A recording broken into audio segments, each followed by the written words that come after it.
તો ક્યાંથી તને આવું જ્ઞાન મળ્યું એમ? મતલબ માતા એમ કહે છે કોઈ ગુરુ બનાવ્યા હોય, કથા સાંભળી હોય તો આપણે કહી શકીએ હાલો કે ભાઈ આવું જ્ઞાન હોય, પણ તે તો ક્યાંય કથા નથી સાંભળી કે કાંઈ કર્યું નથી, તો આવું જ્ઞાન ક્યાંથી મળ્યું તને? मैं तो बड़ा अचंभा माना मेरे मन का भरम बिलाना. મને તો બહુ આશ્ચર્ય થાય છે બેટા કે તને આવડું બધું જ્ઞાન ક્યાંથી મળી ગયું છે. મેરે ભાગ બડે હી જાગે તુમસે પુત્ર ભય સુભાગે. એની માતા એમ કહે છે કે મારું તો ભાગ્ય ખીલી ગયું દીકરા કે મને તારા જેવો દીકરો થયો. તારા જેવો દીકરો મને મળ્યો એટલે મારું તો ભાગ્ય ખુલી. આમ પણ જેના સંતાનો ભક્તિ કરે છે એના માતા પિતાનું ભાગ્ય અપને આપ ખુલી જાય છે. એટલે શાસ્ત્રોમાં એક શ્લોક પણ આવે છે, ધન્ય જનની પૃથ્વી કૃતાર્થા. એવો કઈક શ્લોક આવે છે કે એની માતાને ધન્ય છે, એના ગામને ધન્ય છે, એ પૃથ્વીને ધન્ય છે કે જેની ઉપર ભગવાનનો પ્રેમી ભક્ત જન્મે છે. આવી વસ્તુ છે. તો રણજીતલાલ એમ કહે છે, માને અનુકૂળ જોઈને રણજીતલાલ એટલે કે શ્યામચરણદાસજી એમ કહે છે, कृपा प्यार यही अब करिए मेरे मन की दुविधा हरिए. એમ કે મારા ઉપર આવો જ પ્રેમ અને આવી કૃપા વરસાવી રાખજો અને મારી દુવિધાનું હરણ કરજો. કે બસ આ રીતે કૃપા દ્રષ્ટિ રાખજો. યા જગ સેતી મોહી છુટાવો ખુશી યોય હરિ ઓર લગાવો.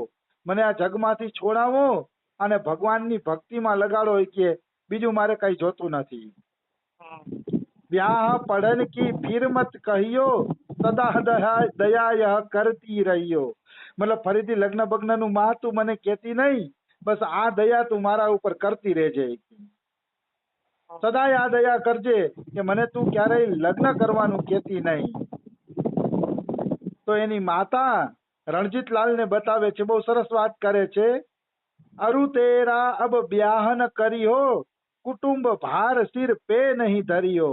તો કે બેટા હવે તારા લગ્ન નહીં કરાવું અને કુટુંબનો ભાર તારા માથા ઉપર નહીં આપવું.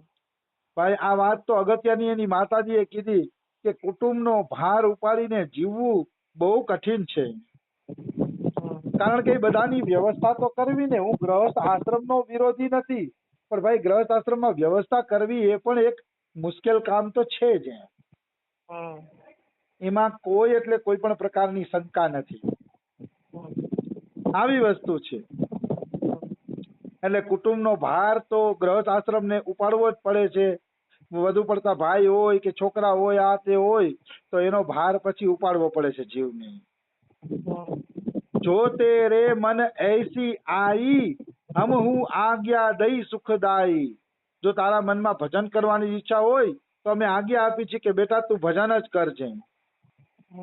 પણ એક વચન મો સે અબ કહીએ જબ લગ જીવું ઢીંગ હી રહીએ. માતા એમ કહે છે કે તું મને એક વચન આપ બેટા. વચન તારે ઈ આપવાનું છે કે હું જ્યાં સુધી જીવું ત્યાં સુધી મને છોડીને તારે ક્યાંય જવાનું નહીં.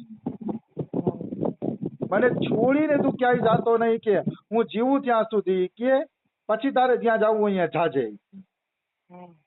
તો આમાં હું એક બે વાતો કરવા માંગુ છું કે માતા પ્રત્યે ભક્તિ રાખવાથી ભગવાન અતિશય પ્રસન્ન થાય છે.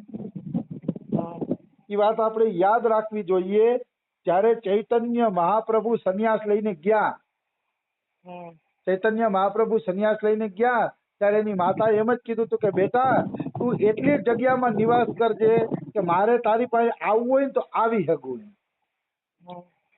એટલે ચૈતન્ય મહાપ્રભુએ કીધું કે માં હું જગન્નાથપુરીમાં નિવાસ કરી શકીએ અને તું જીવીશ ને ત્યાં સુધી હું જગન્નાથપુરી છોડી નહીં જાઉં. ત્યાં સુધી હું બિલકુલ જગન્નાથપુરી છોડીને જવાનો નથી.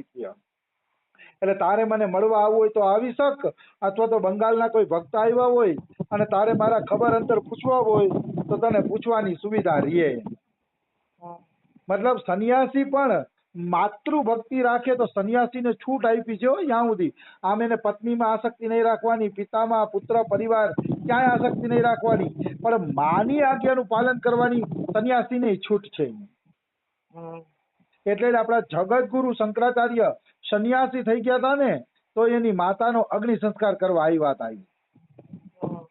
જ્યારે જગતગુરુ શંકરાચાર્યએ એની માતાને પૂછ્યું કે માં, હું સંન્યાસ લઈ લઉં, મને સંન્યાસ લેવો છે કે તો રજા આપો. અને ત્યારે જગતગુરુ શંકરાચાર્યની ઉંમર 22 વર્ષની હશે ખાલી, કારણ કે 27 વર્ષે તો જગતગુરુ શંકરાચાર્ય ધામ પધારી ગયા. એટલે 22 વર્ષની ઉંમર હતી તો માતા બિચારા કેવી રીતે સંન્યાસની હા પાડે? એને તો ના પાડી દીધી કે બેટા હું તને સંન્યાસ નહીં લેવા દઉં. એટલે આ ચિંતામાં પડી ગયા કે મારે સંન્યાસ લઈ લેવો છે ને માં સંન્યાસ લેવા દેતી નથી. એટલે જગતગુરુ શંકરાચાર્ય જે શિવજીનો જ અવતાર હતા, એને એક માયા રચી. માયા એવી રચી કે શંકરાચાર્યના માતા નદીના કિનારે કપડા ધોતા હતા અને શંકરાચાર્ય થોડેક દૂર નદીની અંદર સ્નાન કરતા હતા. તો એ સ્નાન કરતા હતા અને કપડા ધોતા હતા ને શંકરાચાર્ય માયા રચી. માયાનો મગર આવી અને શંકરાચાર્યનો પગ પકડે છે. પગ પકડ્યો ને એટલે શંકરાચાર્ય કહે છે, માં મને બારે કાઢો, બારે કાઢો, બારે કાઢો, આ મગર મારો પગ પકડે છે, બારે કાઢો. તો માં કે બેટા બહાર આવી જા, બહાર આવી જા, તું મારો એકલો જ એક જ આંખનો તારો છો, તું બહાર આવી જા, તારા વગર હું શું કરીશ? તો જગતગુરુ શંકરાચાર્ય કહે છે કે માં તું મને સંન્યાસ લેવાની આજ્ઞા આપને તો આ મગર મને છોડી દેશે. એ તો એની માયા જ હતી. તો કે માં કે હા બેટા, જીવતા જોગી ભલા, હું તને સંન્યાસ લેવાની રજા આપું છું, તું બહાર નીકળી જાય. અને તરત જ શંકરાચાર્યજી બહાર નીકળી ગયા. પછી તો માં કેટલું કહે છે બેટા સંન્યાસ નો લે, નો લે. તો કે માં હવે કાંઈ નો હાલે હો, તે કહી દીધું છે એટલે હવે તો હું સંન્યાસ લઈ જ લઈશ. તું હવે મને સંન્યાસની ના પાડતી નહીં. ત્યારે માએ કીધું અચ્છા બેટા લઈ લે સંન્યાસ, કે પણ હું મરું ને ત્યારે અગ્નિ સંસ્કાર કરવા માટે તું જ આવજે. ત્યારે શંકરાચાર્ય કહે છે કે ઠીક છે માં, અગ્નિ સંસ્કાર કરવા માટે હું જ આવીશ. અને શંકરાચાર્ય આવ્યા હતા પણ ખરા, માતા ધામ પધાર્યા ત્યારે અગ્નિ સંસ્કાર કરવા આવ્યા હતા. આટલી વાત હું એટલે કહું છું કે માતૃભક્તિની છૂટ તો સંન્યાસીને પણ આપવામાં આવી છે. સંન્યાસી પણ પોતાના માતા પિતાની ભક્તિ કરી શકે છે, એમાં એને કોઈ દોષ લાગતો નથી. આવી વસ્તુ છે. અને બને ત્યાં સુધી માતા પિતાની સેવા કરીને જ ભજન કરવું જોઈએ. હા, કોઈ એવી સ્થિતિ મીરાબાઈ દેવી આવી જાય ને ઘરમાં ન રહી શકે અને નીકળી જાય, એ વાત આખી અલગ છે. બાકી તો ઘરમાં બધાની સેવા કરીને જ ભક્તિ કરવી જોઈએ. અત્યારે આમ કળિયુગમાં તો એ જ ઉત્તમ રસ્તો છે. માનો કોઈ સ્ત્રી એકલી ભક્તિ કરવા નીકળી ગઈ, ચાલો માની લીધું એની વ્યાકુળતા સારી છે ભગવાનને મેળવવામાં, પણ જમાનો એવો નથી કે એકલી સ્ત્રી ક્યાંય અત્યારે ભજન કરી શકે. એવો જમાનો નથી. એટલે બને ત્યાં સુધી હું તો માનું છું સ્ત્રીએ ઘરમાં બધાની સેવા કરી અને બાકીના સમયમાં પ્રભુનું ભજન કરવું જોઈએ. એ જ અતિ ઉત્તમ વસ્તુ મને લાગે છે. આવી વસ્તુ છે. તો આગળ વધીએ આપણે. રણજીત લાલે કીધું કે માં તું ચિંતા ન કર, હું તારી આજુબાજુમાં જ રહીશ, તને છોડીને ક્યાંય જઈશ નહીં કે. તો માં પ્રસન્ન થઈ ગયા અને માએ રણજીતલાલને કીધું જા બેટા, હવે તારા લગ્ન નહીં કરાવું, તું ભજન કરે. તો રણજીતલાલ હવે પઢાઈ લિખાઈ છોડી દે છે, વ્યાહના બંધનથી પણ છૂટી ગયા. એટલે હવે પિંજરામાંથી છૂટેલા પક્ષીની જેમ એ ભગવાનનું ભજન કરવા માંડ્યા. જાણે પિંજરામાંથી પક્ષી છૂટી ગયું હોય અને એ છૂટેલું પક્ષી સ્વચ્છંદ આકાશમાં વિચરણ કરે, એ રીતે ચરણદાસજી મહારાજ ભજન કરવા માંડ્યા. ક્યારેક સાધુ સંગ કરવા માટે જાતા, ક્યારેક દેવાલયોમાં જઈને દર્શન કરવા જાતા, ક્યારેક કથા કીર્તન સાંભળવા વયા જાતા, ક્યારેક ઘરમાં પોતાની માં અને આજુબાજુની પડોશીની મહિલાઓ વચ્ચે પણ સત્સંગ કરતા. મતલબ હવે એનું પૂર્ણ રીતે ભક્તિમય જીવન બની ગયું. અને એની આ દિનચર્યા સાબિત કરે છે કે મનુષ્યએ ભજન કઈ રીતે કરવું જોઈએ. ભજનમાં સાધુ સંત પણ આવે છે, દેવાલયોના દર્શન પણ આવે, કથા કીર્તન ક્યાંય થતા હોય તો ત્યાં જવું એ પણ ભજન છે. અને કોઈ ભજનનું સાધન ન હોય તો ઘરના સભ્યો વચ્ચે બેસીને સત્સંગ કરી લેવો જોઈએ. ઘરના સભ્યો બેસીને સત્સંગ કરી લે તો પણ ચાલે. આ રીતે મનુષ્યએ ભજન કરવું જોઈએ અને સતત ભગવાનના કાર્યમાં ભજનમાં લાગેલું રહેવું જોઈએ. હવે ક્યારેક ક્યારેક ચરણદાસજી મહારાજ પાડોશી બાળકો સાથે હરિકીર્તન કરતા અને પછી બાળકોને ખૂબ પ્રસાદ આપતા કે પ્રસાદના લોભે પણ બાળકો કીર્તન કરવા આવે. તો વાત બિલકુલ સાચી છે. માનો કીર્તનમાં 200 રૂપિયાનો પ્રસાદ વપરાણો, પણ જો 10-15 બાળકો પણ કીર્તન કરવા આવી ગયા અને એની વચ્ચે 200 રૂપિયાનો પ્રસાદ વેચાઈ ગયો ને તો એ કીર્તનનું ફળ મોટું છે. કરોડો રૂપિયા દેતાય ભગવાનના નામની મહિમાનું વર્ણન થઈ શકતું નથી. એટલે પ્રસાદના લોભે પણ બાળકોને કીર્તન કરાવવા જોઈએ. ગયા પ્રસાદ પંડિતજી પ્રસાદના લોભે એના બાળકોને હનુમાન ચાલીસાના પાઠ કરાવતા. ગયા પ્રસાદ પંડિતજી જે જેટલું પાઠ કરે એટલો જ એને પ્રસાદ આપતા પોતે. તો દરેક સંતોએ પ્રસાદના લોભે કે ગમે એ રીતે ભક્તો પાસેથી ભક્તિ કરાવી છે. પ્રભુપાદ સ્વામી જયારે વિદેશમાં પ્રચાર કરવા ગયા ત્યારે અંગ્રેજ લોકો સત્સંગ સાંભળવા નહોતા આવતા. તો પ્રભુપાદ કે ભાઈ આ લોકો કેમ સત્સંગ સાંભળવા નથી આવતા? તો કે એમ નહીં આવે કે એને છે ને ઇન્ડિયાની મીઠાઈઓ બહુ ભાવે છે. જો ઇન્ડિયાની મીઠાઈઓ વેચવામાં આવે ને તો આવશે બધાય. પછી પ્રભુપાદ સ્વામીએ રસગુલ્લા ને ગુલાબજાંબુ વેચવાનું ચાલુ કર્યું. તો એ ચાલુ કર્યું તો કેટલાય અંગ્રેજો આવ્યા અને આજ તો વિશ્વમાં મતલબ કેટલાય લોકો ભગવાનની ભક્તિ કરે છે. આજે પણ પ્રભુપાદ સ્વામીનું જ્યાં જ્યાં મંદિર છે, ઇસ્કોનનું જ્યાં જ્યાં મંદિર છે ત્યાં ખીચડી પ્રસાદ ફ્રી આપવામાં આવે છે.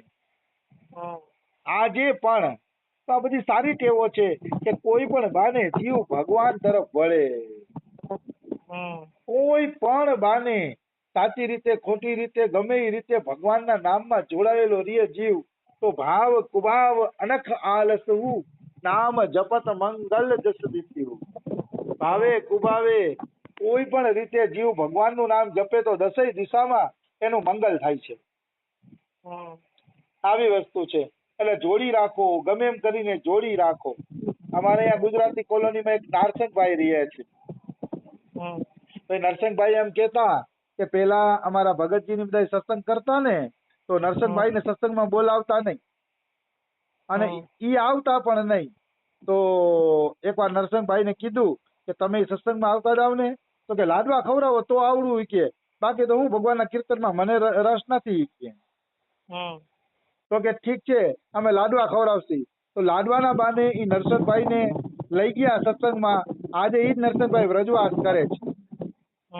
તો વ્રજવાસ એટલે કરે છે કે લાડવાના લોભે કીર્તનમાં ગયા અને પછી એવી ભક્તિ લાગી કે આજે વ્રજવાસ કરે છે. જીબીમાં નોકરી કરતા 2 વર્ષની નોકરી છોડીને વ્રજવાસ કરવા માંડ્યા.